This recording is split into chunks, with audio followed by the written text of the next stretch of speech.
Hey guys, it's Mario here. I'm currently in Split, Croatia, and what you can see behind me is the Adriatic Sea. Pretty awesome place to be at. It was a very sunny day here in Split. Good to be here finally after a trip around the world twice. I landed back at home, back in Croatia, and I wanted to come out here and shoot a quick video for you guys on training with light weights. So does training with light weights build muscle? Like, can you build muscle training with lighter weights? And that's something that I've been asked a lot about, and I'm sure you wondered yourself, is there any point to including any high rep work in your training, or can you just lift big to get big? That's the most common advice you hear from guys all around the world giving that piece of advice. I actually had the honor of meeting Dr. Brad Schoenfeld a couple of months ago in Bath, UK, and we discussed this topic on building muscle with lighter weights. And what he has done in his research is actually prove that lighter weights can build the same amount of muscle as doing those moderate repetition ranges where you focus basically on that hypertrophy rep zone 6 to 12. So lighter weights are effective at building muscle. They're not just a recovery tool. They're not just a tool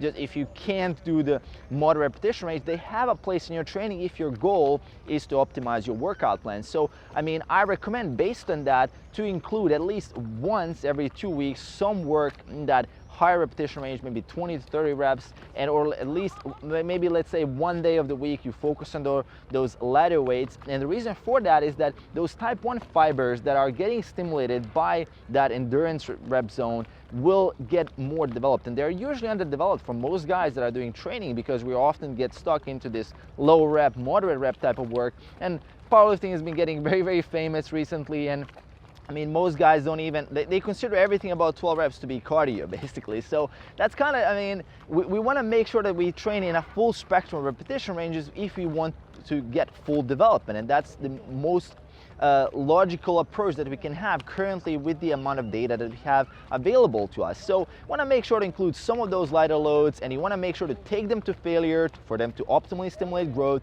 Especially, let's say if you have an injured body part, if you can't train heavy weights, this is a good way to actually get and build muscle and also help you retain that muscle mass if you've had that muscle built in the past. Now that you've injured, so you can't train very heavy, you can still get some decent muscle growth there and decent stimulation. So make sure to keep doing that. Include some of those ladder loads in your training. Aside from that, let me know in the comments below if you have any questions. Quick video here from Split, Croatia. I'm definitely looking forward to putting out more content from this beautiful place and beautiful sceneries here.